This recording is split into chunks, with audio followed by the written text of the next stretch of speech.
Welcome to Everyone Loves Guitar, where we sit down and talk with interesting professional guitar players, uncover their stories, and discover what makes them tick. If you love guitar, music, and the backstory of people's lives, stick around. You're in the right place.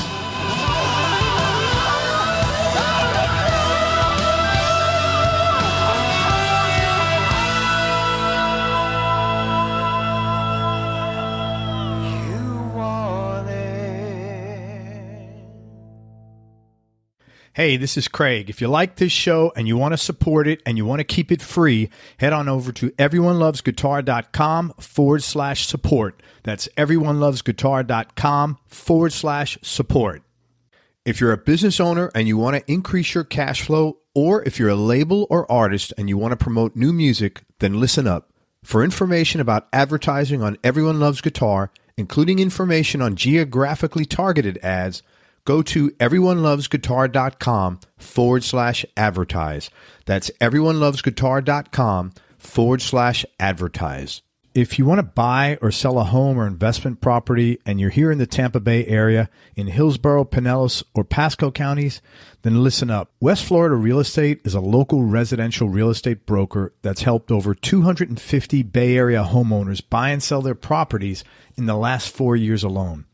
If you're looking to sell, you'll want to get their free report, The 7 Biggest Mistakes Homeowners Make When Hiring a Realtor. And if you're looking to buy a property, you definitely want to get your hands on the 21 Most Expensive Mistakes Tampa Home Buyers Make When Buying a Home. Each one of these reports is going to save you time and money. Inside, you'll discover the 7 most important things to consider when hiring a realtor, what to do if you're buying and selling a home at the same time, and the danger of choosing a realtor who agrees with everything you say.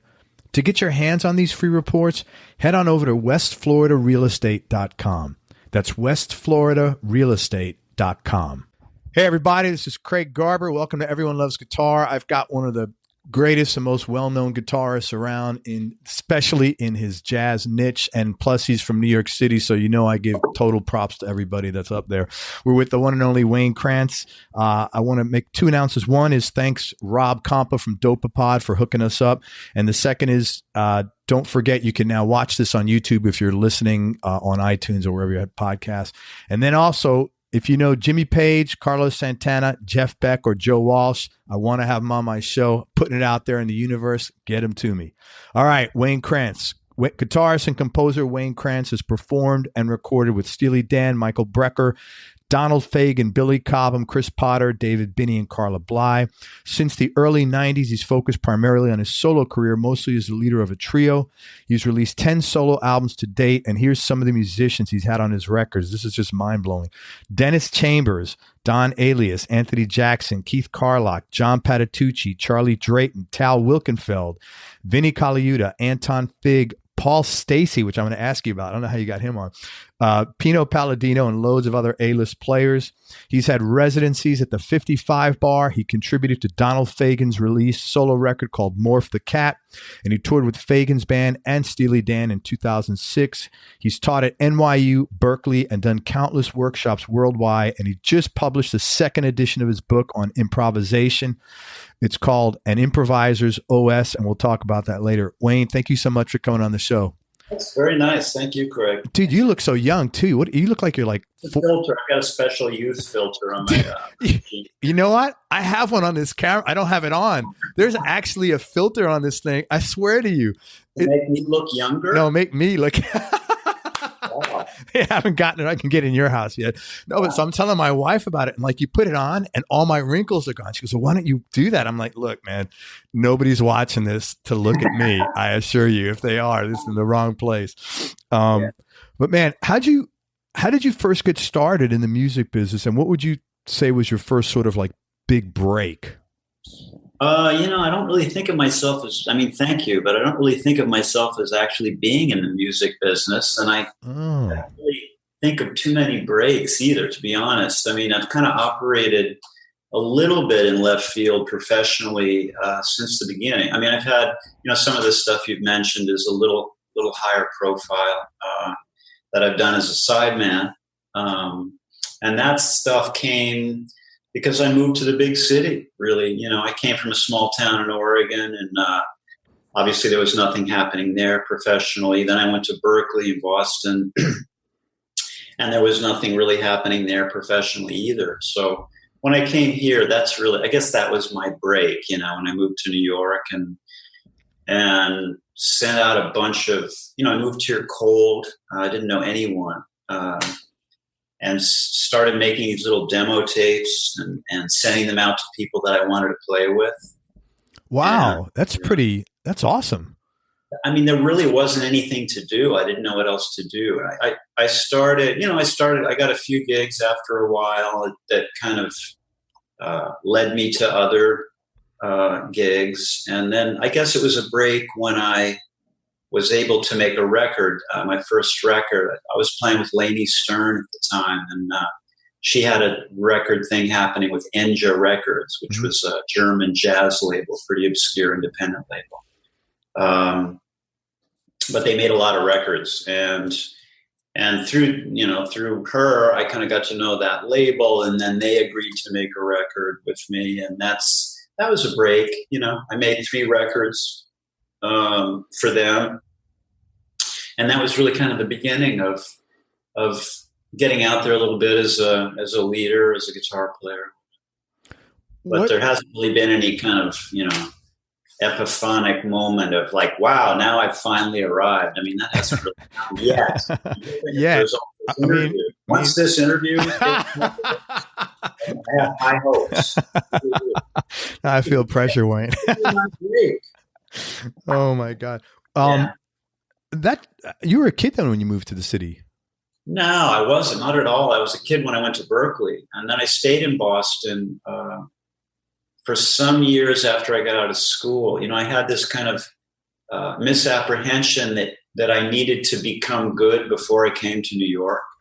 And subsequently, I figured out, as you probably know, being from here, this is a great place to go to get good. You don't really have to be good when you show up, but you have to be good once you're here, obviously. But it would have been good for me to come sooner, I think, when I was a kid. But then, on the other hand, I've thought about that off and on, and you can't really, some things were good about staying in Boston too. I mean, it did give me a second to kind of center myself musically that I might not have had if I moved here earlier. It's hard to predict that kind of stuff. Was it a big, I don't know, Corvallis, did I pronounce it right? Corvallis? Very good. I don't know Corvallis, Oregon. That's surprising, Craig. Huh. Really? I was not into geography, and after New Jersey, I just gave up, man. Right. You know what it was like when you grow up in New York? That famous thing? The New Yorker cartoon? Yeah, Saul something. Yeah, that's what it's like, dude. When you grow up there, it's like you kind of hear. You know what it's like. You've been living there a long time. Sure. What was it like coming to the city? Was it intimidating, or was it culture shock? Yeah, the biggest culture shock is when I went east in the first place to go to Boston. I mean, that was the first time I'd ever lived in a city from my little town. That was really shocking. That felt really urban, really alien, felt cold, wasn't very pleasant, really. Yeah. And somehow didn't really have the bright lights, big city thing that New York has. So it wasn't really even exciting on that level. It was just kind of hard. And I remember when I was living up there and even going to school up there, we would come down to New York to visit sometimes. And New York just seemed like this incredibly huge, foreign, alien place that was terrifying, but also really exciting because it's, as soon as you get here, you just feel that there are things going on in this town, Right. The energy is off the charts. That was attractive. But by the time I'd moved here, I'd kind of, gotten used to a little bit of the size of it and the scope of it. Although we're talking about mid-'80s, and New York in the mid-'80s was not like it is now. I mean, It was much more intimidating, scary, way edgier, even in the 80s. Yeah. I'm sure in the 70s that was. It was really. No, that must have been. Yeah, it was. I'm sorry I missed that because that's really the essence of the city, And now that's, as you know, it's kind of become somewhat diluted from just the kind of the corporatization of the place. But But yeah, it was, the hardest thing about moving here, I remember, was just trying to figure out how to survive, because it was so expensive and kind of forbidding. And like I said, I didn't really know anybody when I came here. So it was, it was a struggle. I give you a lot of credit. That's a big move to make on your own as a younger person. I had this conversation one time with an idol of mine, who I guess I won't mention the name, but somebody that when I was an adolescent, I really looked up to a lot out west, and a guitar player. And years later, after I moved to New York and started doing stuff and had some kind of presence as a leader, some kind of career happening, if you want to call it that, this guy called me. I'd subsequently met him through the years here and there. And he called me once and was complaining about how, he'd given everything he had to music, but music hadn't kind of given anything back to him. And as I'm listening to this odd experience of having my ex-idol kind of confessing this to me, which in itself was a little, strange, I felt myself getting angry listening to this guy. And I realized it's because he wanted music to come to him back in his comfortable little town that he never left out west, where he's like the best guitar player within 100, maybe a 200-mile radius. And it's comfortable, and he has his scene, and he's accepted. And he kind of wanted the music to come to him out there, And that doesn't ever happen. You have to go to where the music is. Yeah. You have to go to it. You have to go to New York and suffer like the rest of them, and try to carve something out and get on your feet and all that, which is what I went through.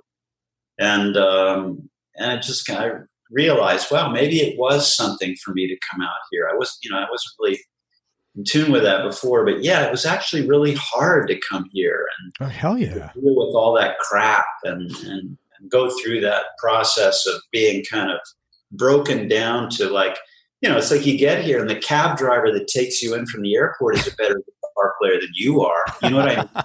Everybody's better than you. Yeah. You got to deal with that somehow.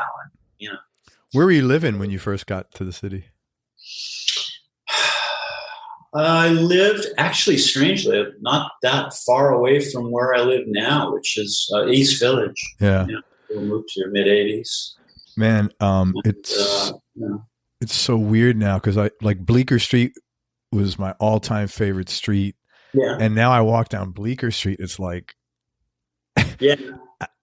It's just weird. It's like nothing. Oh, you know what, man? Bleecker is closer to what it was than a lot of other streets. Really? Wow. It's kind of maintains some of that grunge that was always, marking it.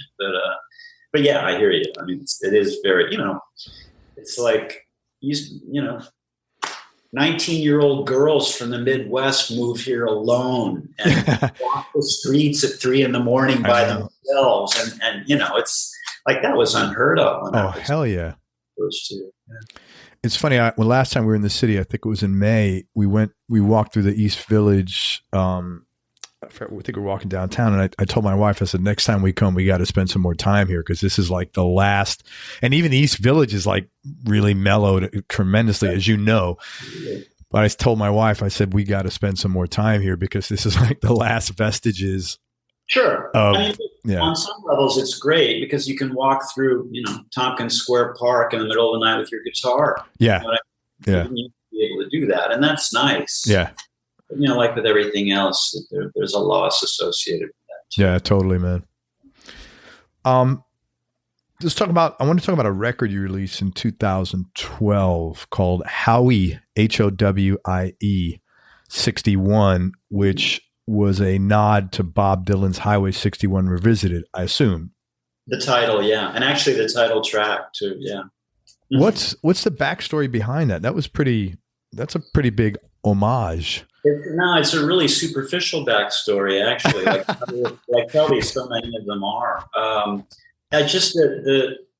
For some reason, I guess I'd been listening a little bit to that period of Dylan, which I'd never done really as a kid or anything. But, like at some point you have to acknowledge that anybody that influenced the Beatles and Hendrix can't be half bad, so I sort of got into. Well, you can, depending upon what section of Dylan you're listening to. Well, yeah. Maybe, yeah. I don't know it well enough to say that, but yeah. What is it? Blonde on Blonde and Highway 61. Those records I was listening to. Great records. Those are great. And records. For some reason, it's just the title kind of like Howie 61. It kind of floated into my head instead of Highway. Howie. It was like a joke, a play on. And then I started thinking about like, what could that song be about? What would a song called Howie 61 be about? And then that just kind of got me into the song. And then I realized, this is without even thinking about, I didn't even know the record was going to be called that, or it really wasn't meant as an homage because I don't know Dylan well enough to do that, but it just kind of led me there coincidentally. And then I based the form of the song on his song. It just kind of became a way to finish a song. That's cool, man. Yeah. I thought it was interesting. Yeah. In fact, you have a lot of interesting, very unique stuff. Like in 2014, you released Good Parana, Bad Parana. And for listeners, that album, this is very interesting. It has the same 4 songs. So it's an 8-song record. It's the same 4 songs played in 2 separate sets with 2 different trios. And in actual fact, Keith Carlock is on drums in both of the trios. So the only difference was the bass player. One set had Nate Wood and the other set had, please don't let me mess this up, is it Tim LaFay? Tim LaFay, yeah. Actually, Craig, it's even weirder than that. Nate Wood, who plays bass and drums, played bass in one of the trios and drums in the other trio. Keith was actually in only one of the trios. Keith played with Nate playing bass, and Tim, the bass player, played with Nate playing drums. So wow. It was even a little funkier than that. That is, but the whole... That was kind of a function of, I had this, after I made, that's a record that right after Howie 61, which was for me, a pretty ambitious project. Lots of people, lots of songwriting, singing, which I'd never done. And I had some pretty high-minded ideas about what was going to follow it. And I was describing to my wife one afternoon. She's like, she said, that's going to take you like 5 years to put together. Why don't you do a quick record just so you can kind of stay present while you're working on this other thing? And I thought, that's a good idea. So this Good Parana, Bad Parana thing happened. And so it was kind of a quick and dirty record. And the point of it was, really, the idea behind it is that the way we play is so improvisational that we can play the same song like that, even with the same band, but yeah, with a different trio, definitely, and really have it sound very, very different, because we're not, all the songs on that are basically little riffs they're covers. I mean, right. It's hard to really call them covers because it's not like we summarize the song. We just take bits and pieces of the songs and jam on them. But because there's so much improvisation, it really kind of stands as a credibly different thing, even though it's the same song. And I just wanted to really see if we could pull that off. And in fact, I think we did. You did it great, man. I think that's just the whole concept is really creative. That whole, I mean, Thanks, it's one of those things. It's like, it's a simple idea, but it's so creative, you know? I mean, that's, it's nice to hear that's being received, because sometimes it's hard to know whether that aspect of it is even understood by who's listening to it. Oh my God. Yeah. I thought that was so cool. I was like, wow, how the smart, like, I don't think I could ever think of stuff like that. Sure you could. You easily. Think? Yeah. I don't know. But, yeah, sure. But I know when you said it's good to hear, because like I know with this show, I see numbers and I know we're growing. I know kind of where we're at, but like if I'm at NAMM or something and someone sees my tag, I'm like, oh dude, I love your show or something. And it's just like, oh, so it's just nice to connect the end result with a human. No, that's certainly true. Yeah. But but really what I was getting at was, it's nice that the concept of the thing is appreciated. One thing for somebody to say, dude, the drums on that track rock, that's great. I'll take it. Yeah. but it's nice when the idea speaks too, you know. No, man, I thought that was really, really clever. Really. And I was surprised that it hadn't been done, because it's like, wow, this is simple, but no, it's really clever. But it took, it takes balls to do that too. Well, I think, like, I don't know if the musicians, like in the old days, the old jazz cats, I don't know if, because there are alternate takes songs. Yeah. I don't know if any of those guys intentionally made alternate takes for records. Maybe they did, but I mean, usually that's something that producers do after the fact. Yeah. When hey, we can make some more money here. We can release this alternate take, which also might be incredible. But yeah, it was sort of like that, I guess. I mean, I didn't really put that together till now, but it's kind of like intentionally releasing alternate takes in a way. Yeah, but usually alternate takes suck, to be honest with you. I mean, most of the time, don't you find when you like, I'm not going to name any artists, but from the vault, and it's like, name the artist, like Hendrix stuff. I love Jimi Hendrix, because some of the stuff they've released is like, man, there's a reason this wasn't released. Yeah. It's the recording is bad. I'm so deep into that stuff that no matter how bad it sounds, I'm happy. Well, like the mic sounds, it was underwater on some of them. I'm like, come on, man, you probably wanted it underwater. Yeah. Water. Our new special effect, right? Hey, I'm going to mention some artists, and if you could talk about how you got the gig, like how'd you connect with them, and then a cool or interesting story about working with them. Interesting, I can't guarantee, but go ahead. Oh, come on, man. Let's start with Donald Fagen. I guarantee you come up with something interesting. Donald Fagen? Let's see.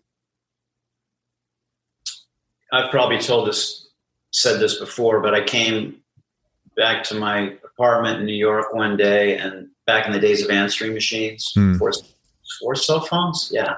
I think so. Yeah. What was that? That was 96. So was that before cell phones? I can't remember.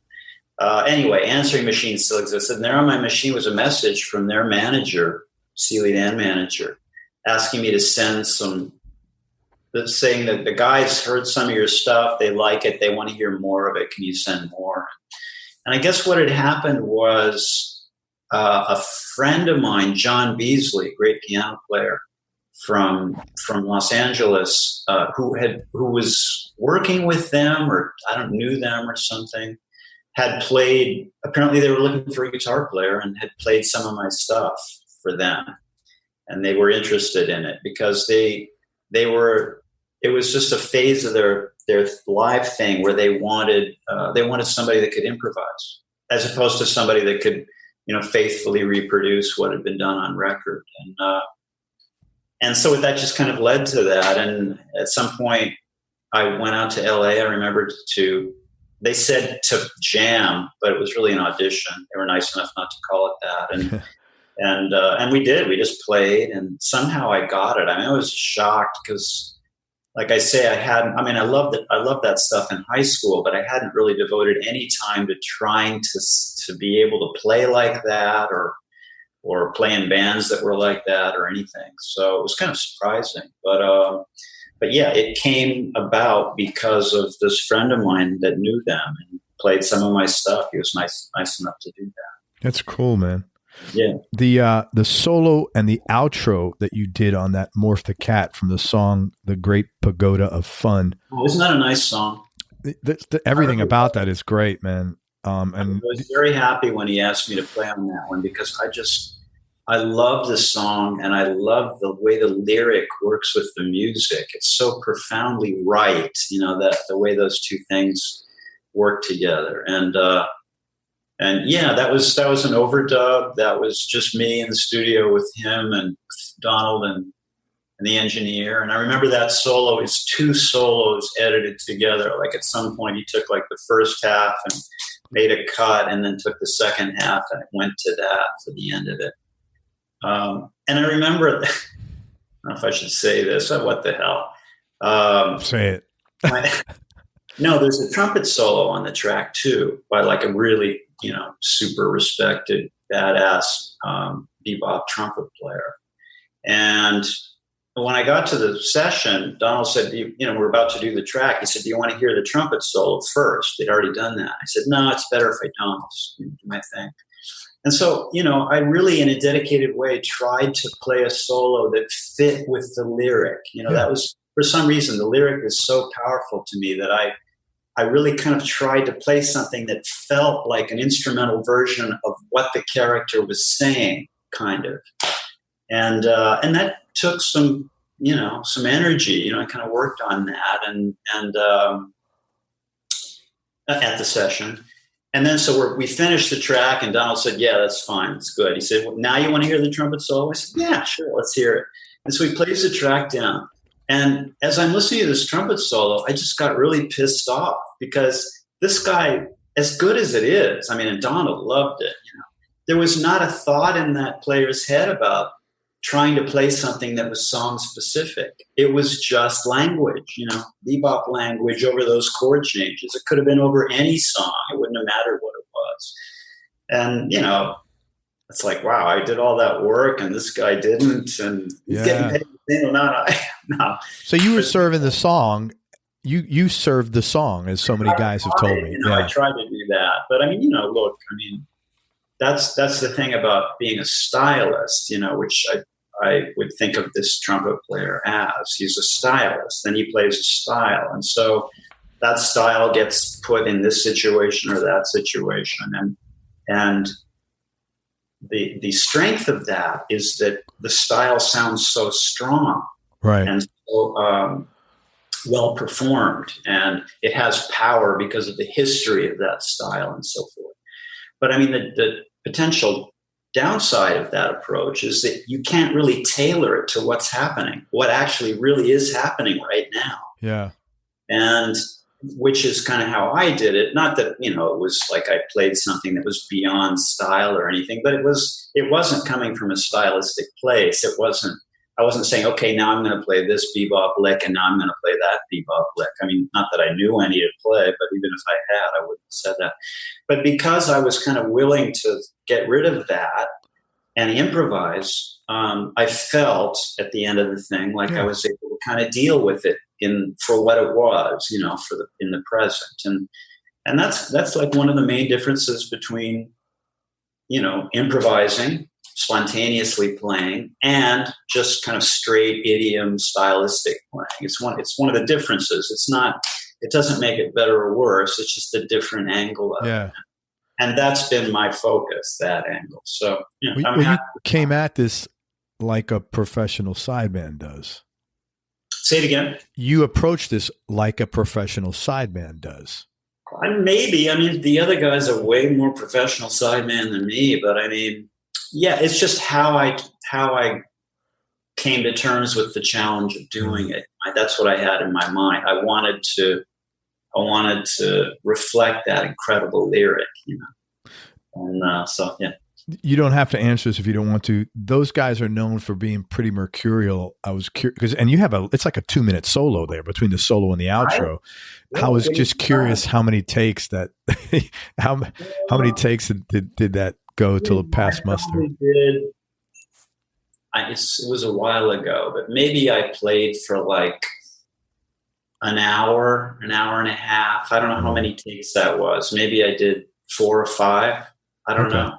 I really don't. Pretty reasonable. But it wasn't an all-day affair. I got lucky. I really got lucky because that, there was a million chords in it. That could have taken a lot longer. I'm not sure why it didn't. I must have been inspired. Dude, you're on. That's why. Yeah, sometimes. So I wanted to ask you about this guy, Paul Stacey. How did you meet him? He's in the UK. I had him on my show. He's funny as hell. Oh, yeah. No, Paul, the Stacey brothers. You know his brother? I don't know his brother, but I know of his brother. A really good drummer. Yeah. Paul and Jeremy have this, they're like, it's kind of like sort of like a Where's Waldo thing. Like they're always there, I remember we would just, and this goes back years, when the trio would play in various parts of the world, it just seemed like those guys were always there because they were always happened to be in town playing in the stadium down the street with this or that pop icon, and they would always show up at the club. And so I got to know them that way. They were just they would show up. That's wild. And we started talking. As you know, he's a hardcore, he's a jazzer. He's a hardcore. No, I know that. No, I know that. I know he is. Yeah. I've never really seen him on his own gig. I've heard him play, you know, just that we played in the same room but I don't, my knowledge of him as a jazz player is hearsay. Right. But yeah, I mean, I really wanted him on that record, Howie 61. I had him play slide on a track on that record because I don't play slide. And I also just wanted his vibe on there. And it was so musical what he did. I just absolutely love how he, kind of like what we're talking about, he copped the vibe of the song. You know, he could have come in and just done like a Duane Allman. Yeah. You know what I mean? Which would, again, have the style, have the history, have the power of that. But he didn't do that. Yeah. And maybe he can't do that. I don't know. But I was happy that he didn't do it. He just dealt with the song itself and played something really fitting. Yeah, he's a very smart musician. Yeah. And then check out this rhythm section here. Pino Palladino, and I'm going to ask you, Pino and then Vinny. How did you hook up with those guys?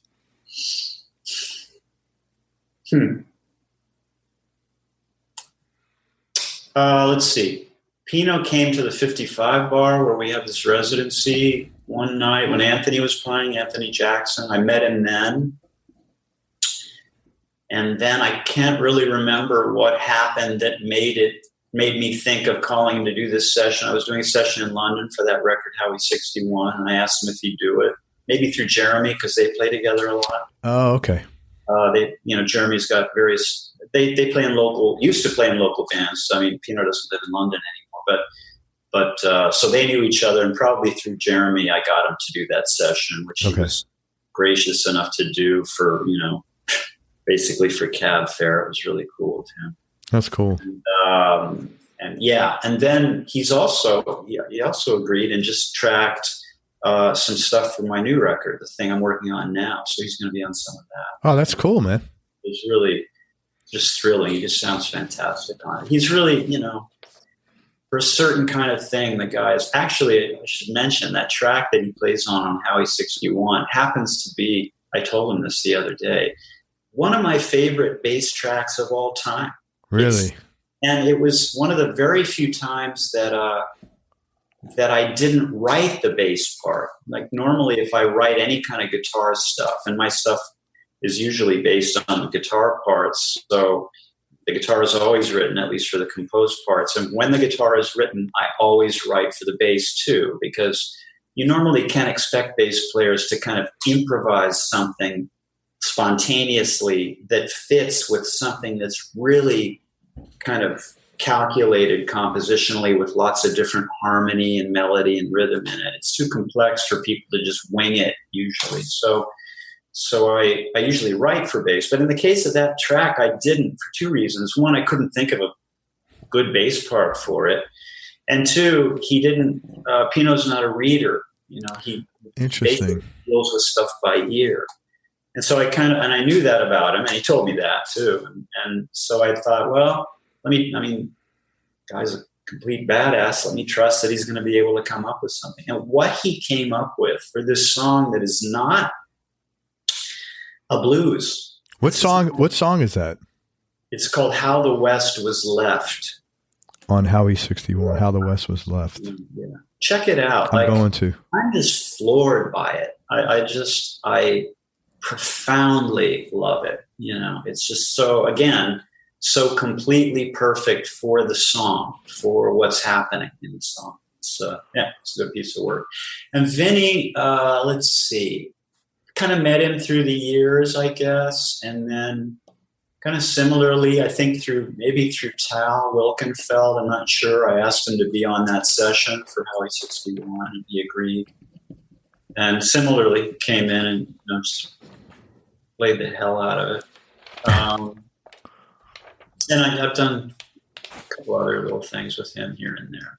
But yeah, he's, pretty, I'm pretty comfortable playing with almost any drummer at this point. God, but you've played with some great drummers. I feel like I have the experience to say that, I know what it is to play with a drummer. I'm happy playing duo with drummers. It's the center of my music. It's I feel pretty confident about that. But I have to say, Vinnie is still a little intimidating. Really, just because I know how profound his understanding is of rhythm, and on many levels, on a visceral level, an emotional level, on an intellectual level, like he's really checked out that stuff. So yeah, I'm always a little nervous playing with him. But that's interesting. Yeah. So tell me about this new record you got coming out. When is it? Tell me about it. When is it going to be? Yeah, it's really just in process. It's interesting. Maybe I'll just talk about it briefly. It was written. It's the first thing I've ever done that was written away from the guitar. It's completely not guitar generated. What'd you write it on? Piano? Sibelius. Yeah, I know exactly what that is. So you actually wrote. Interesting. It's an notation software, and I used it as a way to generate the music, and it's for a slightly bigger ensemble, and it's mostly composed. There's not a lot of improvising on it, except probably for the drums and maybe percussion. They'll hopefully generate enough improvisational stuff, because I don't write for those instruments. I sort of direct, but I don't specifically write. And yeah, so it's this really composed thing with different instrumentation written away from the guitar. It's pretty different. Yeah. I dig it. I finished all the bass tracking for it. I'm doing it in pieces. It's not going to be a live thing. It's kind of a layered thing I put together. I started with bass. You play bass on it? No, just four bass players. Okay, all right. When is, and do you have like a working title or a date, rough date? I'm hoping to finish it this year. Awesome. Really cool. Well, like I said, please come back on the show when it's out. Love to. I appreciate that. Yeah, man. Much. Love to talk to turn people onto it. What would you say are the top, this is a tough question, top 3 experiences you've had musically?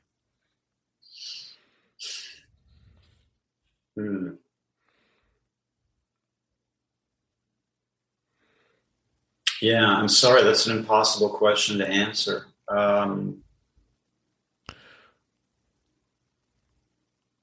Yeah, I don't think I could isolate.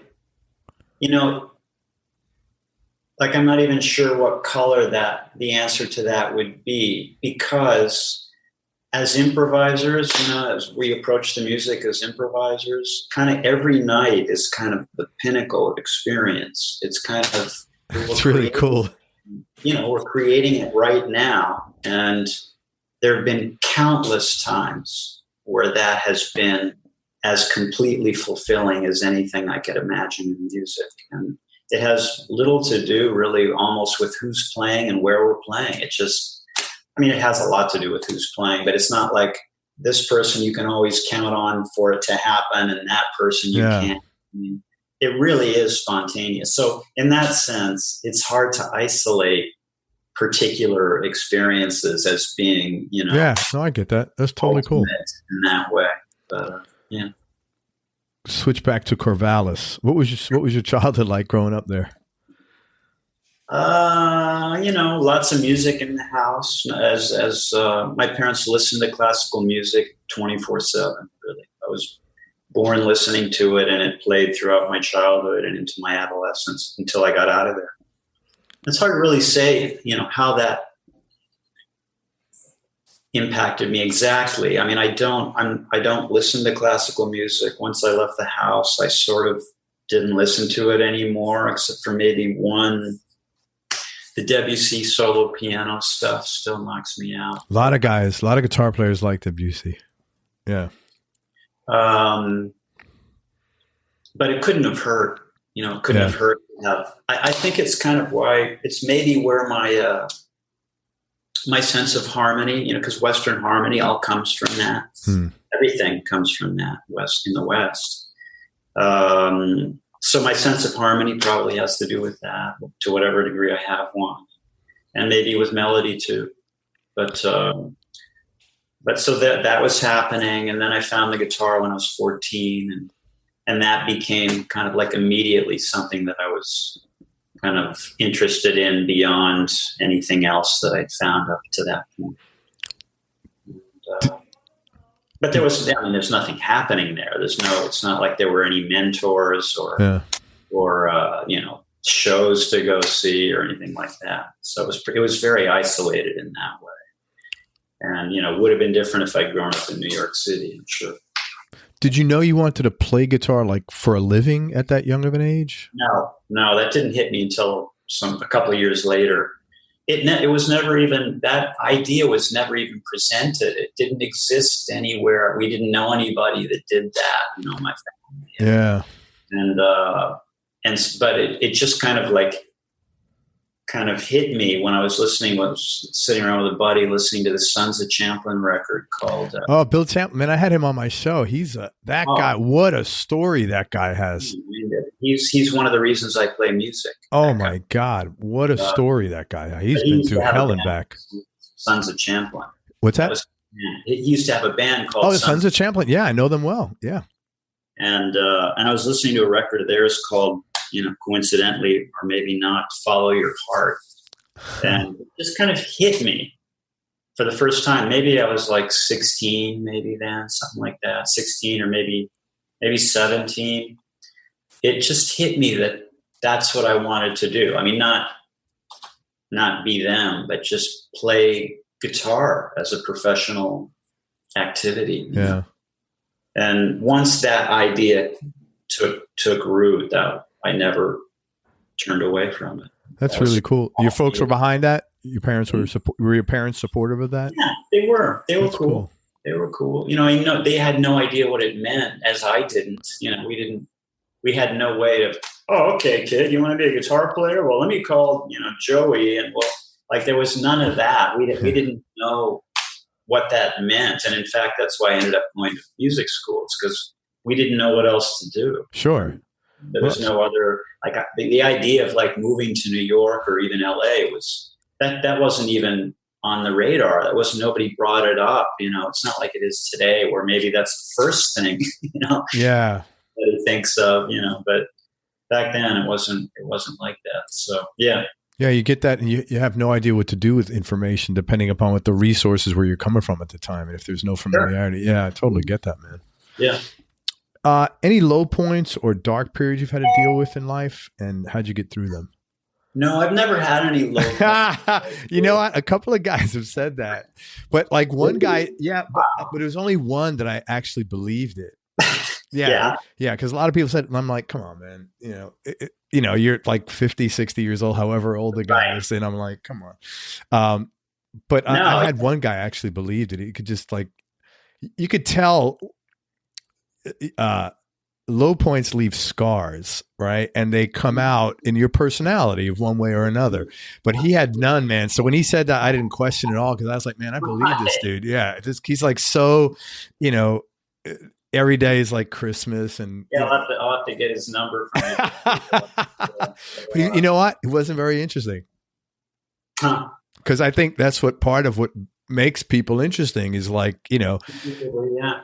I think so anyway. That's what I'm attracted. I always think the older, as an adult, I find myself more attracted to people where we have common dysfunctions than common, let's say, positives, for not dysfunction can't be positive if you make it positive, but Sure. Yeah. I mean, often it's kind of like the essence of humor, right? Share a joke. Yeah.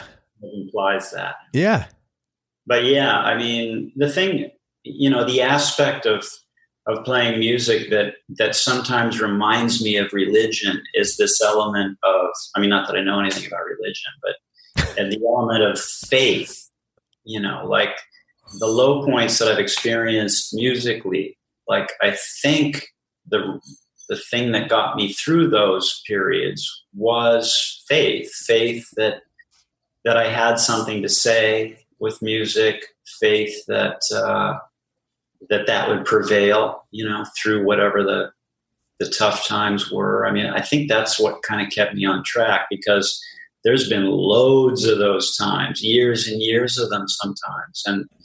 And the question would come up, why didn't I do what all my buddies did that played music early on, that once they hit enough of those points of despair, they just said, you know what, bag this. I'm going to go be a stockbroker or whatever. Like, yeah. I don't want to be poor. I don't want to be out of work. I don't want to get my ass kicked. People quite reasonably turn away from thinking of it as a professional endeavor and go do their thing and find their purpose and happiness elsewhere, and maybe still play or whatever. But I think the reason that I didn't do that is this measure of faith that I always had for some reason in what I was doing. Where did you get that? Where did that come from, if you know? I mean, yeah, it's a good question. I don't know. I mean, I have a daughter now, so I'm kind of, learning about, that's what I went through, and that's what that means in relation to myself. And maybe it's because my parents stayed together and encouraged me, and maybe they gave me some kind of centering element. I don't know. I have no idea if it's related, but it just struck me that I was able to kind of convert to, a sense of sureness about myself musically or something. But it even transcends that, because I've doubted that on countless occasions too. It's just kind of an overarching sort of feeling that it's worth doing, So I'm not sure exactly where it came from. Good question. First, thanks for sharing that. I always find that interesting.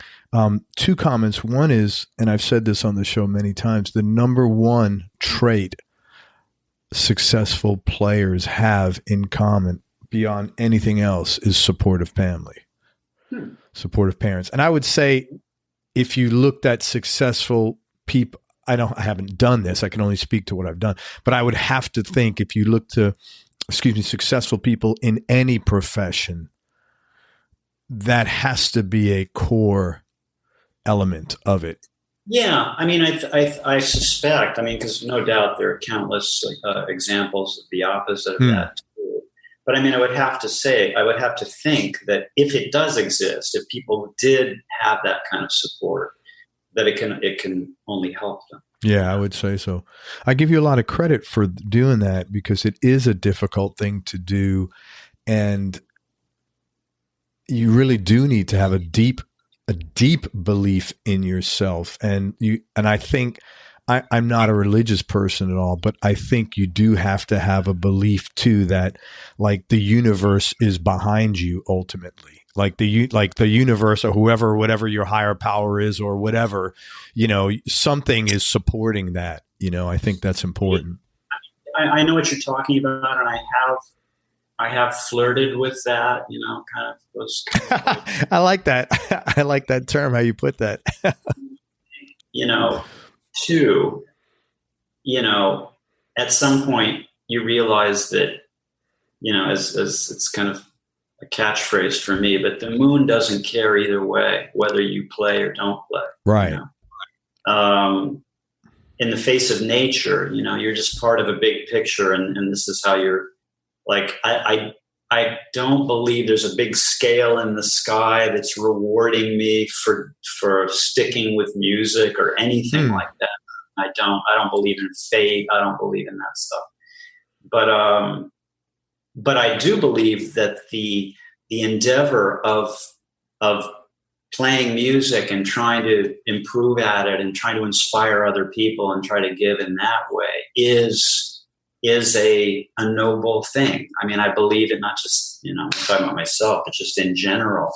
I think that that's a good thing to do. I think it's positive energy in the world. And as we all know, there's we need that. We need that. Everybody, really man. Yeah. Try to balance the harsh realities all around us. And so that in that sense, I believe that the universe kind of is supporting it. But I'm a huge believer in nature, and I don't think nature's balances are kind of beyond our understanding. And who knows, I've never really thought of myself as a servant in the face of that, but yeah, Steve stuff. Thanks. This is a tough question. is there any advice, if you could go back and give younger Wayne Krantz, is there any advice that you would have told yourself that you might have made your life easier in some way, whether personally, professionally, whatever you choose? You know, it's really easy to second guess what we've done. Like, I speak for myself. For me to second guess what I've done, you know, choices I made. The choice to go to music school, the choice to go to Boston, the choice to get interested in jazz. You know, to get interested in this music that is by definition obscure. That is by definition something that is less appealing than countless other kinds of musics to people in general. It's very much a niche thing. So thing other than just, well, who knows, you know, because so many factors are involved in all this stuff. It's like what I was saying before, you know, this decision, if you want to call it that I made after getting out of school to stay in Boston for 6 years. You know, that's like 6 critically important years in terms of the development of a person, you know, in terms of the development of a professional life, in terms of development of a career. Those years, the years right out of college, like that might be the most important part of anybody's life in terms of, you know, how you're setting yourself up for what comes after. And I basically spent those years in a backwater, you know, and it's really easy to be cynical about that. Yeah. So, but I still have to get up in the morning. So really the way forward through that I found is to try not to second guess it, because I wasn't just sitting and watching television for 6 years. I practiced for 6 years. Yeah. So on some level that helped me, you know, it helped me to kind of establish some directions. I formed my first band. I began for the first time writing for an ensemble and learned what that was and learned what it was to be a leader and all that stuff. So, you know, it's not like the time was completely wasted. So I try to have kind of an optimistic view of it now in hindsight, you know, in terms of like if I'd been able to go back and say something to myself back then, all I can think of off the top of my head right now is just to say, yeah, you're right. Just keep going. You're doing the right thing. Man, you're gonna be able to do at least some of what you want to do, and you're gonna be able to do things that you can't dream of right now. So just stick with it. You're a jazz guy, but you don't play a jazz box, and you have like a serious rock tone. You know, you play distortion, fuzz. How did that all come about? That is totally unconventional. Sure. I mean, I think the reason that it seems unconventional, if I can presume this, I mean, if you know, it's kind of like on some level, I think we are whatever people call us, you know, like maybe not to ourselves, but to everybody else. Yeah. And if you say I'm a jazz guy, I kind of have to say, well, I guess I am, you know, because he thinks I am. And it's not just him, you know, it's like it's a lot of people. Pretty much everybody except for jazz musicians. Interesting. Like, jazz musicians don't call me a jazz guy because in the sense that you're talking about, really, I think, if I can presume, I'm not. Like, I don't play jazz. I've professionally kind of never played jazz. Like, I played jazz as you got me? No, I'm hearing. Hold on one second. I'm sorry. Sure. Man. No, it's cool.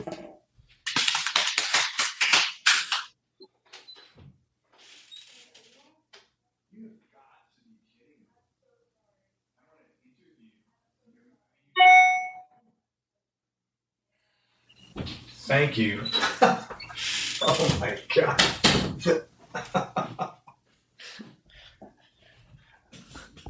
When your 19-year-old doesn't know that you're on the phone, even though you're on the phone in an interview. Sorry. Good God. Boy or girl? Of course, girl. How's she doing? Huh? How is she? How's she doing? She's doing okay, but she's banging nails into the walls. Nice. Good Lord, man.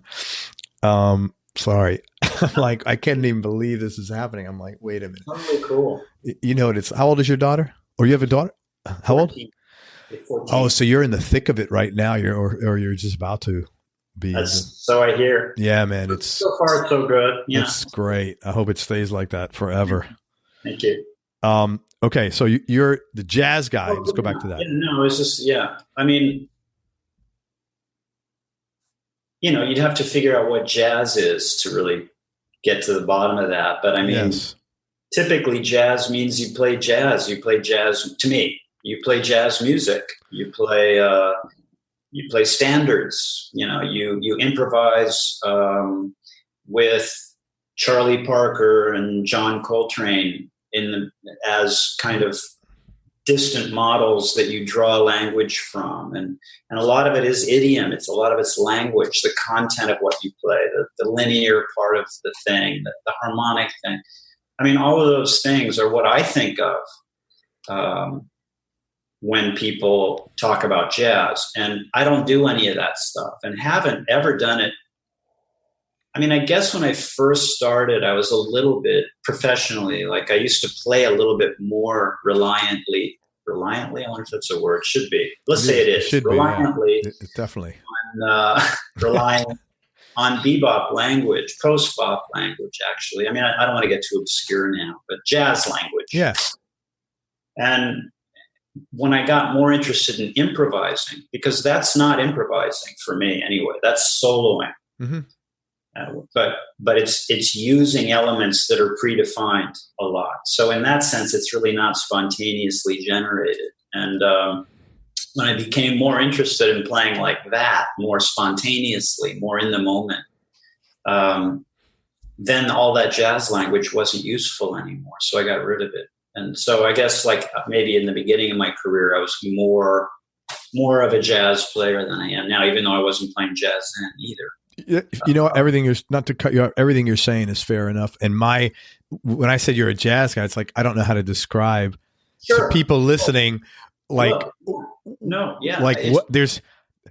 I need a category, Wayne. Sure. I mean, that's one of the reasons why I'm not famous. Yeah. One of the reasons that I'm not famous is because there is no category here. Yeah. It's not a commercially placed thing. I mean, people have kind of placed it commercially in jazz, but that's inaccurate for the people that really listen to jazz and like. Yes.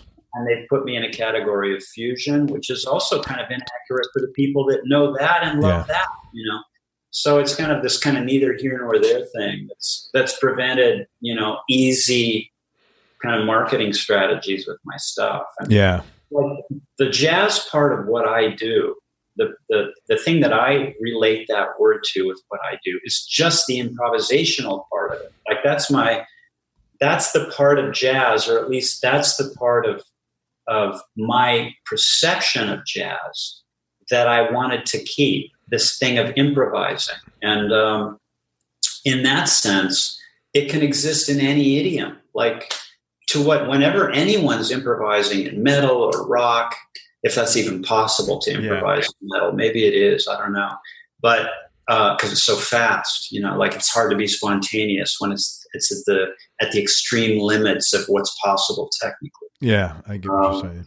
But to whatever degree improvisation happens in the world, in whatever idiom, that's the jazz part to me. And in that sense, I just use it as a word that means improvisation. But the problem is it's such a loaded word, and it's not descriptive enough. Yeah, but look, if people just want a shorthand way of saying something. So it's like I say, like if you think so, okay, that's fine.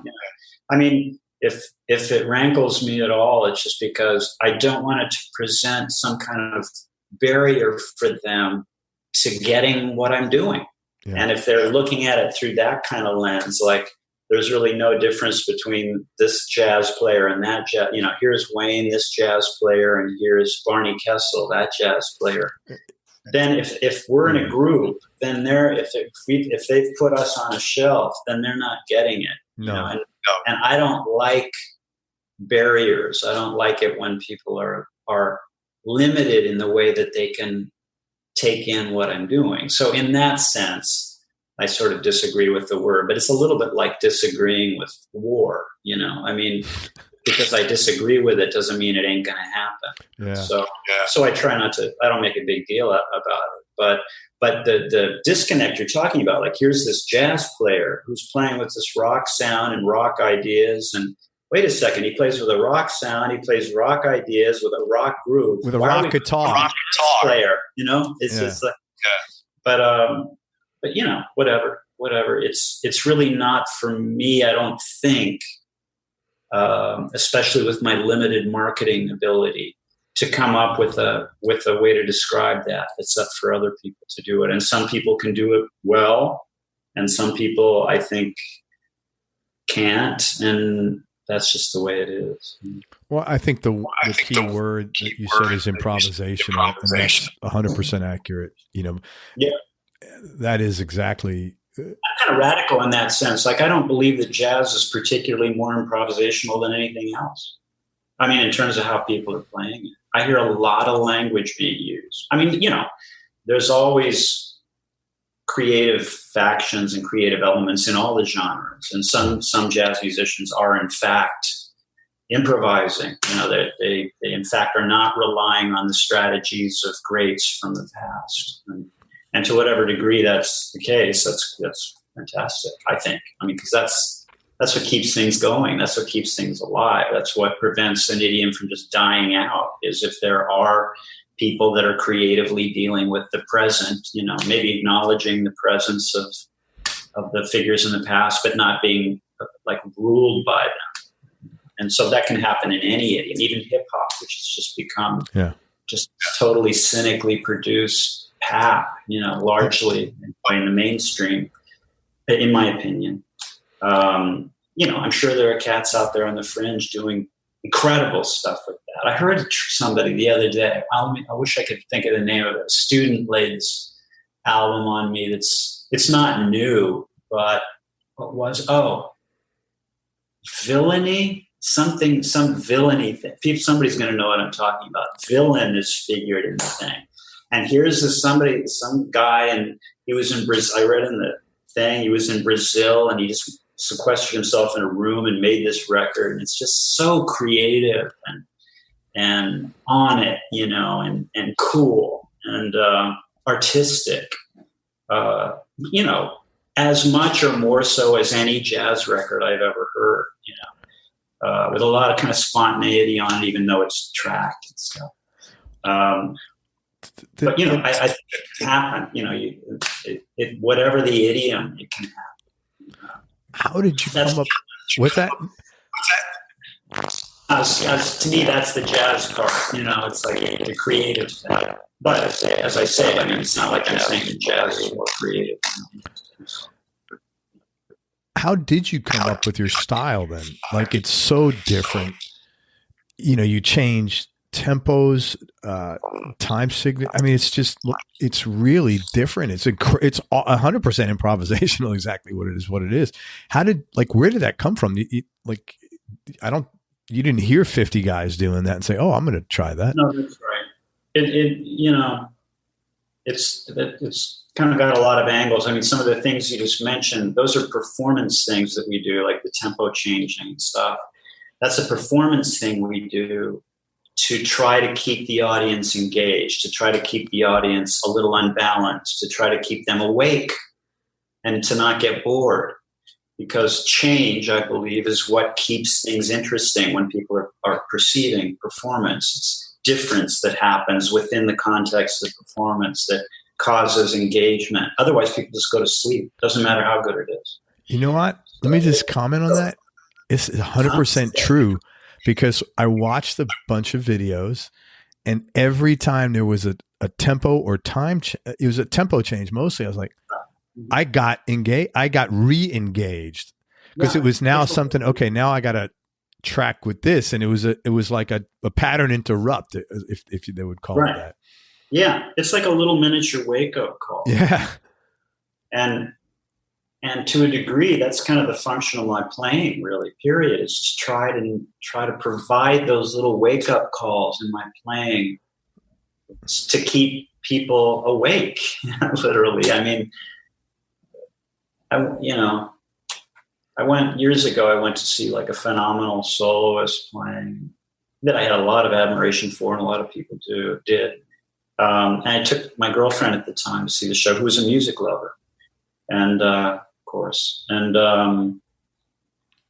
halfway through the show, I kind of, as I'm sitting there, like being blown out of my chair, by this kind of ceaseless, relentless, stuff, of one kind of one, even though there was all these myriad complexities in it, it still was just kind of like one chunk of stuff. I looked over at my girlfriend. It was quite obvious she was bored out of her mind, which kind of surprised me briefly. And then I went back to the show. At the end of the show, I was like, so what did you think? She's like, it's great, but, and that was kind of interesting, like to me, that like, here's a music lover that was unable to really connect to what was happening. Because, as we talked about it, of kind of the sameness of it. And even though it's compared to them not playing, or compared to the band that played the night before or whatever, there's plenty of difference. There's a world of difference between Silence and the band that was on before. That still, during the show, that sameness can become numbing. And I'm very aware of that with when we play. It's like, I don't want the audience to just become numb to it, because then all the vitality's gone, and that's where we're at. We're with the vitality 100%. This is happening now. This is unfolding now as you hear it. This is it, and it's interesting for that. And to keep that kind of sense alive in the audience, I found that I need to engineer these things that create change within the improvising. Like some people do that. I was saying this the other day. Some people plan for that in a show. Like that's what shows are. Shows are planned difference. It's like, here's, the first part, we're going to do this, and then we're going to do this. This is going to come in. Then the lighting's going to change, and then we're going to play this, and then we're going to break it down. And that's all kind of preconceived, with the different video behind us. And then the dancers are going to come out here, and then the orchestra's going to strike up here, and then the confetti's going to fall, and then we're going to shoot off a cannon, and then that's the end of the show. And all those differences in there create an audience engagement. They keep them with you. But without any of that stuff, we're kind of left with having to have the music itself provide that. Otherwise, we're going to get bored faces out there. And people leaving, and, people wanting to order another drink, and, and whatever, it's like, in other words, not be a part of what's happening or whatever. So is it fair to say then it's, I would imagine it's exhausting. When you finish a set, you probably wiped out. If I'm not, I know it wasn't a good show. Yeah. Okay. That makes total sense. Because there's you're putting a lot of energy into. Yeah, totally, man. I mean, more and more, that's what it takes for me to feel fulfilled. Like at the end of a show, if I don't feel that I've done that, if I don't feel that kind of sense that you get after you just ran 3 miles or whatever, that sense I just did something, then I figure I probably didn't do much, I totally get that. Yeah. So you're really conscious of it, which I always say a show, we go to a show, it's all about a transfer of energy, but you're literally deliberately conscious of that, which takes a lot of work. Yeah. Yeah. But it's good work. Oh yeah. But I mean, it's you have to put out, you can't I mean, some people don't do it that way. Some people don't put out visible energy, for example. It's not tangible, like in terms of just like the appearance of it and the sweat and the whew when you're done and all that. It's none of that. Maybe it's a more cerebral kind of an energy that's put out, and nothing in the world wrong with that. Some of the best stuff ever has been made like that. So it's not a rule. I don't think that you feel like you've run a marathon at the end of the show, but I'm just saying, for me, no, it's your rule. No, I totally get that, man. Because of like we're playing over funk and rock grooves exclusively. There's no swing or anything like that. It's funk and rock 100%. And a little bit of hip hop. So that's not music that's just that's not cerebral, that stuff. No, it's raw. It's physical, it's visceral, and it involves the body, and it involves sweat if it's good. And so, yeah, it's just kind of an appropriate, it's an appropriate kind of energy to bring to the music based on what it is. So, yeah. I want to talk about your gear. I know you have it's like a Source Strat. Yeah. Is that the only guitar you play, or is that like your go-to and you have some others? I'm kind of, I'm a monogamous guitar player. You're literally the only one in America. Yeah, maybe. That's amazing. I never play more than one electric guitar at a time. I go through phases of them. And I played a Tyler for years before the Surs. I played Surs in the old days or way back, and then I got into the Tylers for a while, which are phenomenal acts. It's just the best. Yeah, I know them.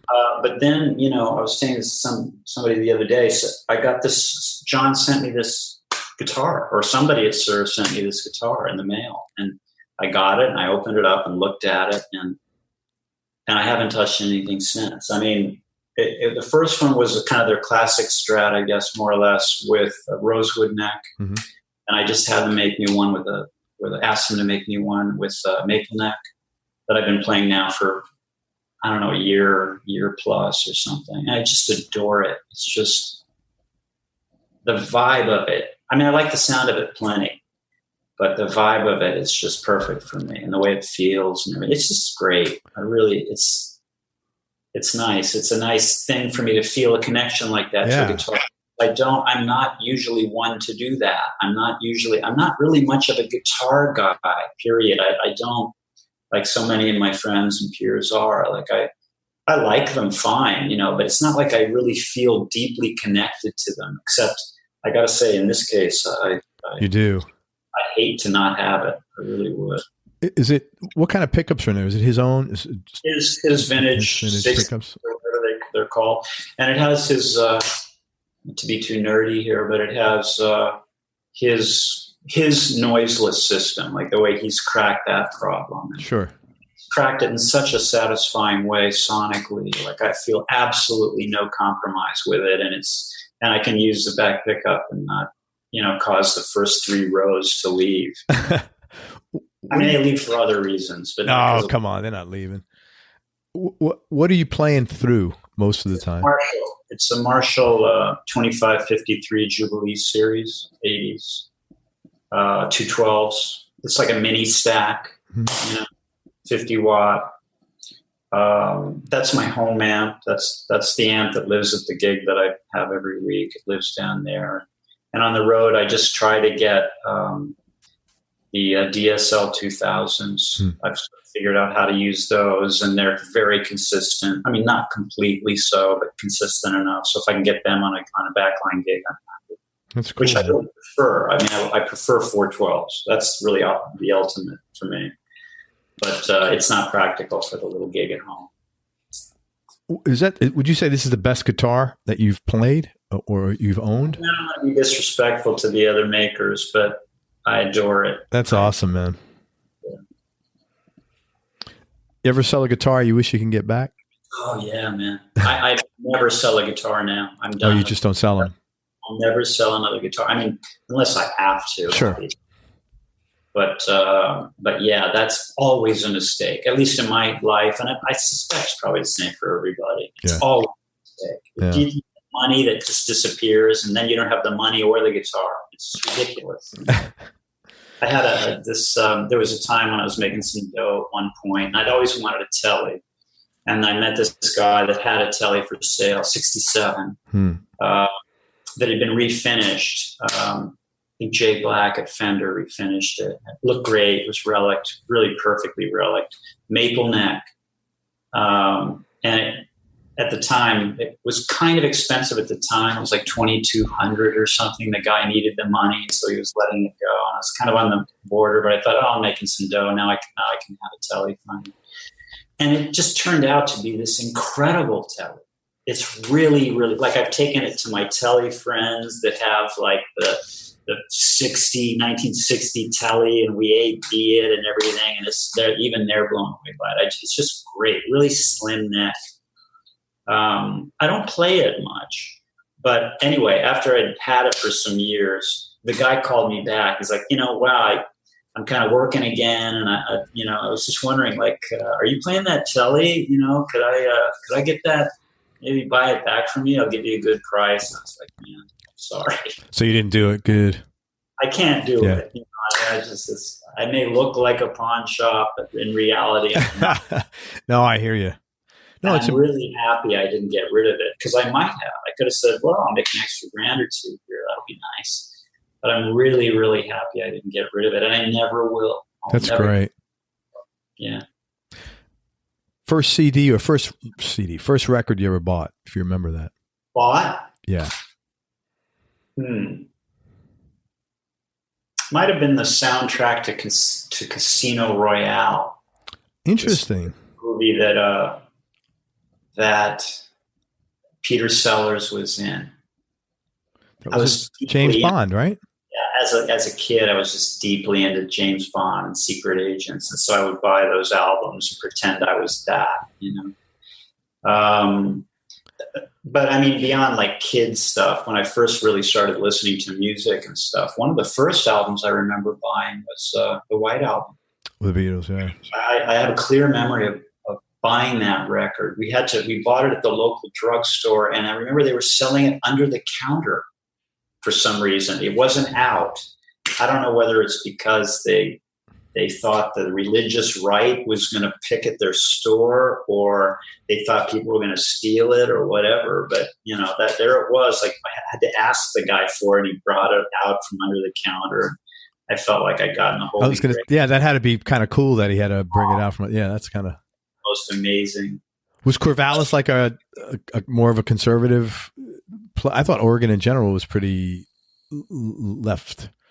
I mean, politically, they've become so. Yeah, I mean, but at the same time, you've got these freaks living out in the desert, doing all this weird shit. Yeah. It's one of those things, but I mean, it's a college town, but it's an college, so it's kind of like college town with an asterisk behind. But there were always, the group of kids that ran around, we liked our music. Sure, man. Through high school, back we were dependent on what the local head shop had in terms of records, LPs. And you'd buy, because nobody ever played. Well, a few people. Actually, Jeff Carlisi played in my town. So that was kind of the beginning of something for me. That's pretty cool. I actually had Martin Barr on this show. Oh, yeah? How is he, man? How's he doing? He's doing, you know what? His enthusiasm, he's in his 70s, and his enthusiasm to play guitar is probably exactly like it was when he was 17 or when he played in Corvallis. Uh-huh. I mean, he is just a regular dude working. He's a working musician who happens to be 70-something years old. Yeah, that's what we all. Yeah. Yeah, he was a good guy. Yeah. He's cool. Yeah, he's a cool guy. Really easygoing. Very easy to talk. It's just his passion was just really high for guitar, and I was really impressed with that. So many 60 years later. Sure. Which is pretty cool. Yeah. He used to open for Hendrix. Desert Island Discs, top 3. Just for now, like you knee-jerk reaction. I could ask you later. It'll be different. Man, I like the question, but I don't listen to much music. I never really for many years. I haven't really listened to music so much. I mean, I intentionally stopped for years when I was trying to get my own thing together. I didn't want to be influenced by other things because I was easily influenced by what I was listening to. It made it harder to find some kind of quiet place inside myself to try to form something more personal. So I stopped listening for years intentionally, even though I didn't want to. I had to. And then when it got to the point where I might have started listening again without fear of losing myself in that process, I just had gotten out of the habit of it. I wasn't really turning to it for either inspiration or pleasure really for a long time. That's really interesting. What do you do? Like, what do you listen to, or what occupies the dead space behind you? I wish I could come at you with, like Tai Chi or cooking, or something. But I mean, there really isn't anything. I mean, life, just life in general. But I guess, with the rise of YouTube, I mean, I will check out occasionally stuff on YouTube. It's almost always classic performances. It's not really to find out what's going on now or anything. Like it's, some people have been quite angry at me, actually. Some of my friends and associates in the music world are kind of angry with the fact that I hope this doesn't sound, I'm just going to be honest about it. I don't really care what people are doing. I'm not nothing interested. wrong with that. Yeah, there's nothing wrong with that. It's not that it's not interesting, and that I'm positive I could learn tons from any of it, but I don't find myself like with that particular interest driving me to check out who's on the scene or anything like that, which I know limits me in some ways, but it's just kind of like there's nothing better or little better. Maybe there's some things as good, I don't know, as playing music and making music. Like that's endlessly interesting and rewarding for me, but I just don't find that it extends to an interest to music's outside my own. That's totally reasonable, man. I mean, this is, I mean, I think the old stuff, I think it's really, really hard to beat. If you're talking about 3 records that I'd have to have, it would be hard to beat either Beatles or Hendrix. I mean, that music still sounds incredible to me when I hear it, as you do, and through life. Those music still exist. You're in a bar somewhere. You're in you're in the car. Not that I'm ever in a car, but that music just kind of floats through our lives. And every single time I hear it, no matter what system it's on or the situation, it just sounds incredible. Yeah, it holds up 100%. Some of the stuff that I used to listen to as a kid, that I've revisited off and on since then, doesn't hold up quite that way. Some of the stuff I was listening to in high school doesn't hold up in the same way. But that stuff does. So I might say that. There's this, as I mentioned before, there's this guy, Peter Frankel, who's a pianist who recorded the entire Debussy solo piano catalog that came out on CD years ago. Like that stuff's, I grew up with it. Like that's one of my childhood musics. So yeah, that would probably be on the island, just because of the history it has for me. I mean, I suspect that's probably what anybody would answer to that question is what was important to you? In high school, right? It's most of the time it's what you listen to in high school or some version of that. Yeah. Tough question. This is a very tough question. What do you like most about yourself? My video interview ability. I think it's off the scale great. I mean, nothing beats this. I think that's what everybody else likes most about you, Wayne. But what do you like most? No, I think I'm a good father, and I think I'm a good musician. That's about it. That's really awesome. And I think that might be the first time someone's answered that. Oh yeah? Yeah, that they like that they're a good. That's a very nice thing to hear, man. That's really cool. Nice thing. I hope your daughter gets to hear that because it's no, it's really nice I tell her constantly. Yeah, believe me, that ain't gonna help. No, but it's a nice thing that's the thing because obviously we usually like the things about ourselves that we put a lot of effort into. Sure. So that's really nice to hear. Really nice to hear. More important than that. Yeah. There's nothing more important in the world than kids. I mean, that's obvious.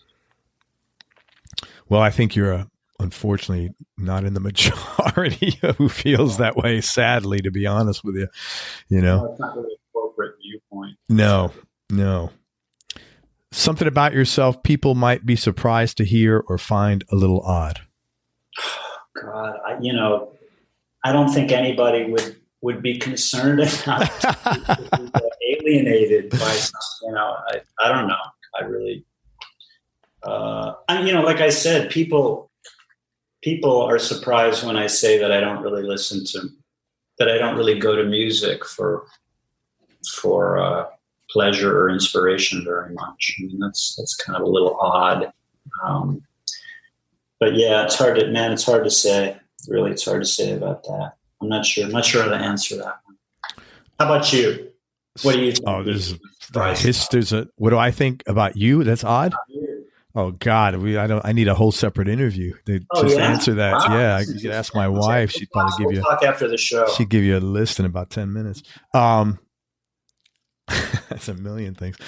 Any non-musical superpowers?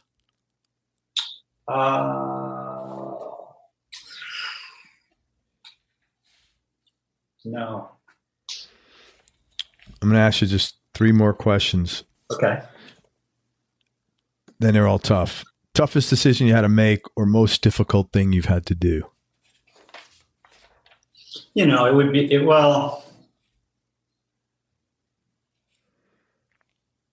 the two things that stand up are like having a lasting relationship and playing music. Both of those things are also the most rewarding things that I've ever had, maybe. With the exception of a few experiences in Italy in 2000. But generally, those are the hardest, most ass-kicking things, and those are the things that give me the most, But they both require tremendous effort. Yeah. Dude, you're a deep family guy, man. This is very, very warm and nice to hear. I guess I am. Yeah. Yeah, very much so. Very much so, I would say. Most important lesson your business has taught you? As I said, Craig, I feel like I really don't have a business. But it's just off the top of my head, it's not my instinct to be proactive about promotion.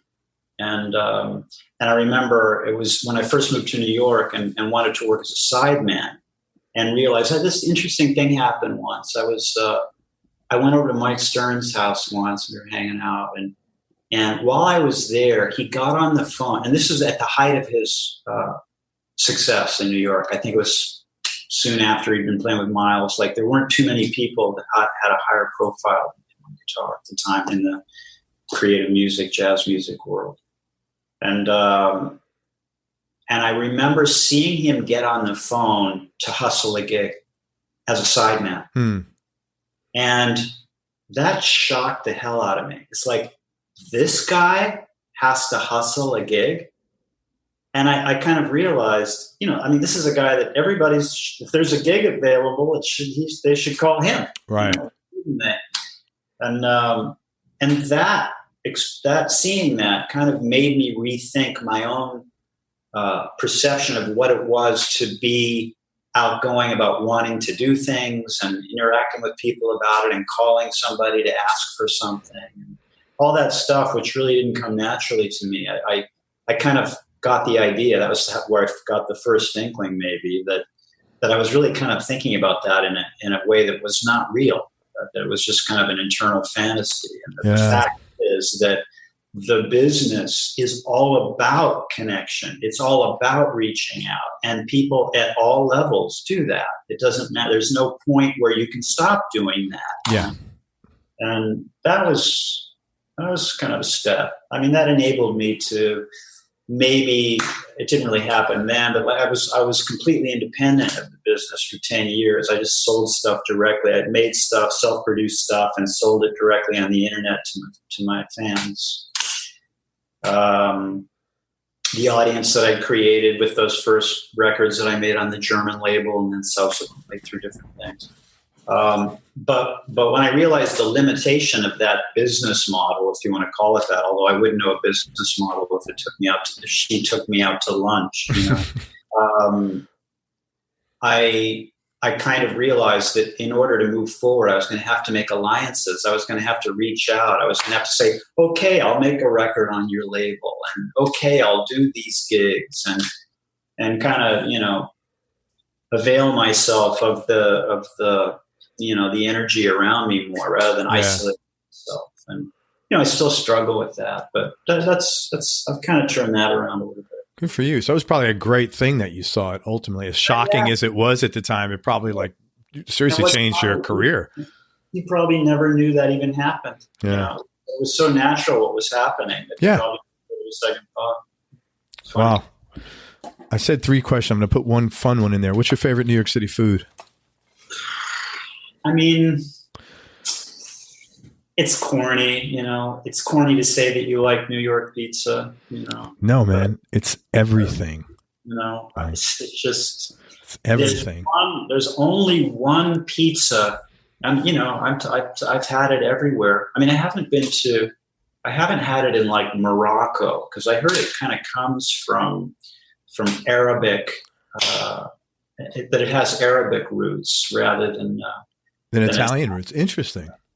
But I've certainly had it in Italy and so forth. And Buenos Aires, Argentina, totally different style.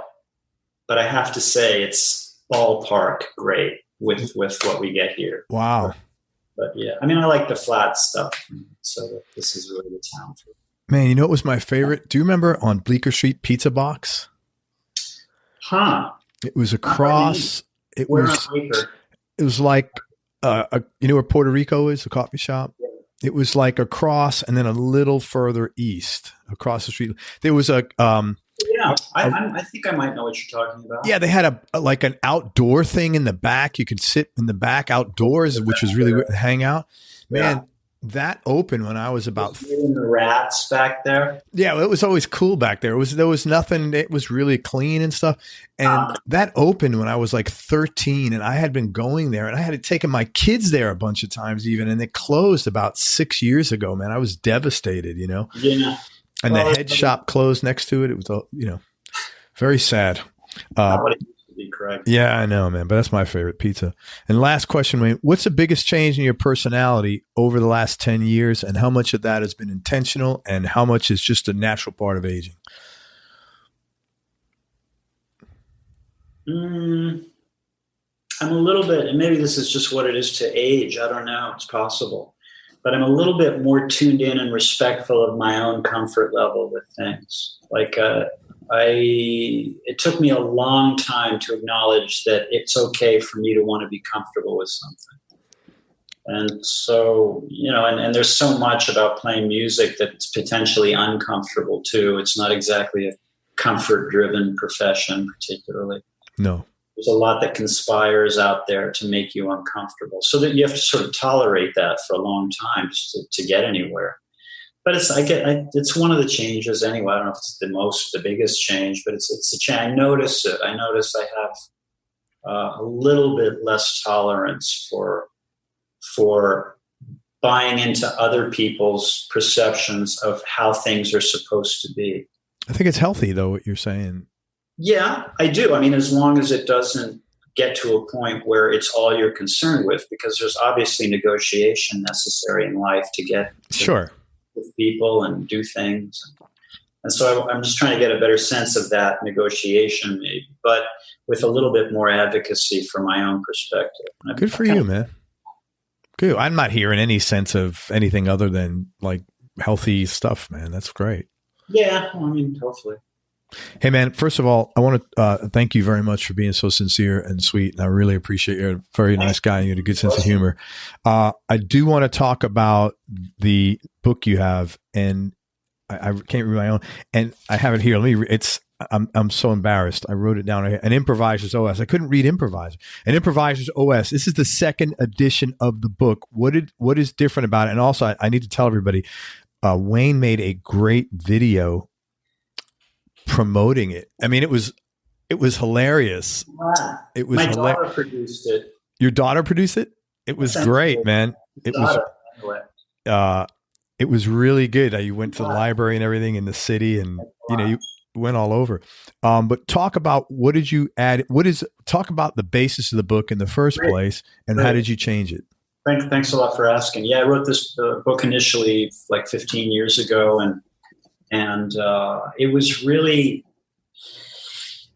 I figured out a way to practice, you know, because my interest was becoming more and more in being better at improvising. But but I also, because of the fact that I went to school and went through studying jazz in school, I kind of had this internal sense of the importance of knowing some measure of theory on the guitar, like something about scales and something about chords, let's say.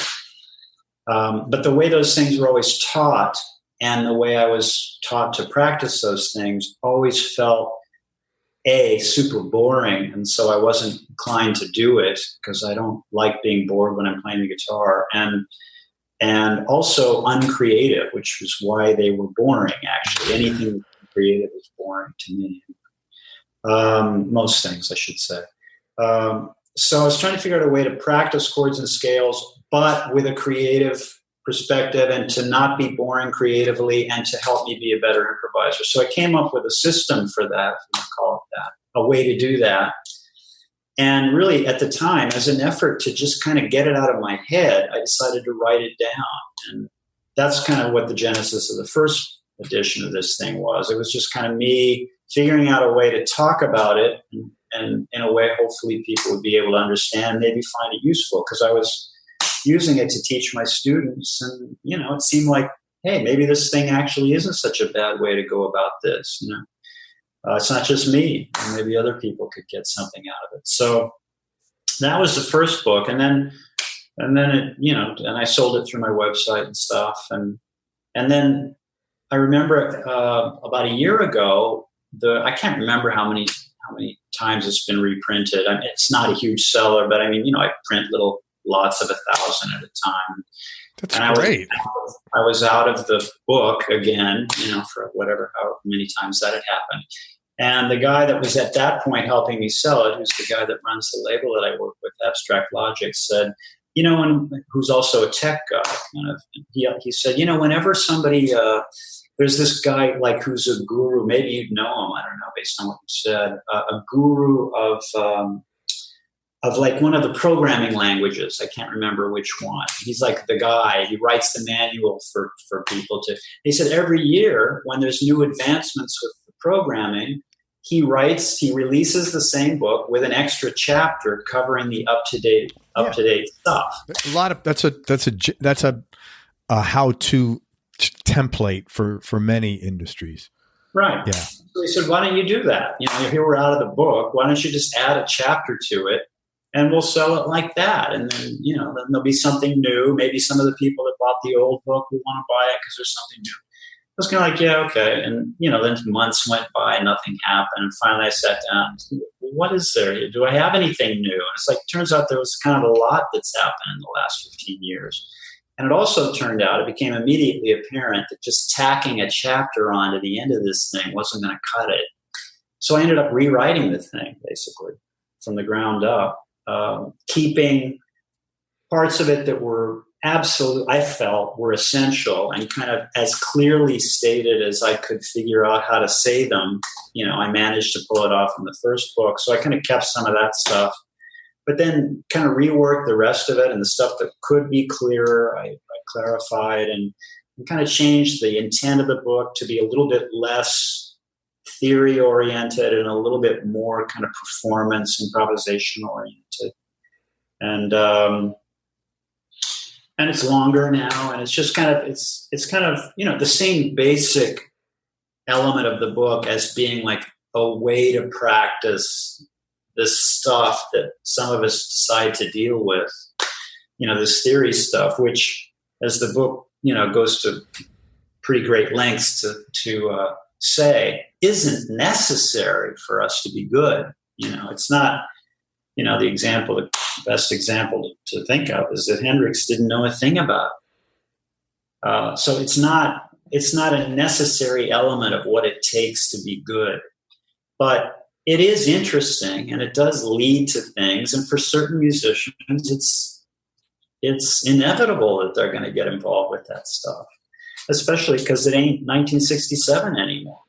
Like we're trying to move on here. Yeah. We're trying not to just replicate the greatness of the past, trying to push it ahead. So for anybody that is of a mind like that, it's kind of an appropriate thing to think about. And so it's just the way that's taught, man, in the world is so boring. It's all patterns and shapes and stuff. And to try to be creative with that. I mean, some people do it. Some people are good at being creative with patterns and shapes, but by and large, I'm certainly not particularly, and a lot of other people I hear maybe aren't either. I'm not sure. But anyway, so it's that. And so it ended up being kind of a long rewrite project, and I finally finished it a couple of months ago, and it's now available through my website. And, it's a guitar book, I guess, primarily, obviously, but hopefully not exclusively. Like, it's not written to be exclusively a guitar player's book. Maybe somebody else would like it too. It's called An Improviser's OS. I like the name OS. That's a very, very cheesy name, Wayne. Very proud. Well, man. Very proud of you there. Titles. It's available on Wayne Krantz. It's Wayne, W-Y-N-E, of course, Krantz, KRANTZ.com.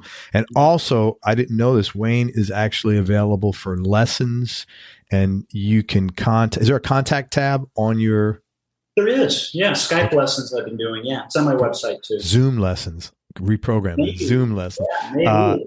This is something else. This is good stuff. Yeah, it's real helpful. So if you're interested in learning, especially like things like improvisation, or from a guy who's pretty much a genius. No, I mean, you are, man. I mean, there's not many people that do that better than you.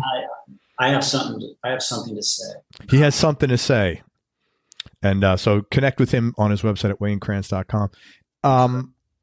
Anything else? You got the new record, be hopefully by the end of the year. Yeah. Anything else? I'm doing a tour. I'm going on the road in January. We're going to be doing some dates in the States, as well as Europe and Asia. That's awesome, man. With your trio? Yeah. Who's touring with you? It's with my old band, Krantz, Carlock, LaFave, KCL. That's awesome, man. Yeah, it'd be fun. You're coming down here any chance? Nope. Yeah. Are you serious?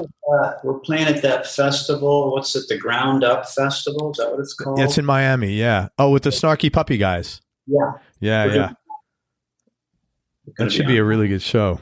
Yeah. So. Yeah. And those guys do a good job. I read all the time from other people saying how well organized that show. It's like a well-oiled machine. Yeah. You're a smart guy that they should. You're a guy they should have on there, man. You fit like right in there. So. Yeah, man, for sure. Well, come see it. And do you post that stuff on anywhere on your website? Are you on social media at all? It's trying. My daughter's trying to help me get on it. I have an Instagram account now. Thank God you have this daughter, Wayne. Ooh, no. Without her, I'd be nothing. We'd be on an 8-track here, I think. Right. Listen, thank you very much for everything. I really appreciate your time. You're a very sweet guy, and I really appreciate your sincerity and being so kind. And thank you for coming on the show. And I'm excited to check out your new record. I want everybody to check out An Improviser's OS if you are into improvisation and you'd like to learn Wayne's system that he's developed so that you're not bored to tears and you can actually enjoy playing scales and learning what you're doing. And I don't know any guitar player who doesn't want that. Check it out. It's on his website at waynekrantz.com. Any final words of wisdom, man? Just many thanks, man. You've been great. Thank you. I appreciate it. Eat some pizza. Everybody, thank you so much for listening. If you enjoyed this interview, please share it with your friends on social media. We appreciate your support.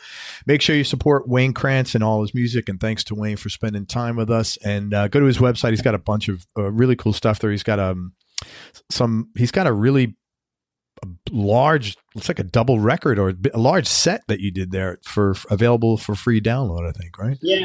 Yeah, a couple of things. Very cool. So check it out on his website, and make sure you go to everyonelovesguitar.com, sign up to get on our newsletter list so you and I can connect. And most important, remember that happiness is a choice, so choose wisely. Be nice, go play your guitar, and have fun. Till next time, peace and love, everybody. I'm out. Wayne, thanks for everything. We hope you enjoyed this show. If you did, subscribe to the Everyone Loves Guitar podcast, and you can do this online at everyonelovesguitar.com or on iTunes. And if you like the show, please leave us a 5-star positive review. The more 5-star reviews we get, the higher our show ranks, and higher rankings mean we get to continue speaking with cool, interesting guests on our show. We'll see you on the next episode, and until then, keep playing your guitar and have fun making music.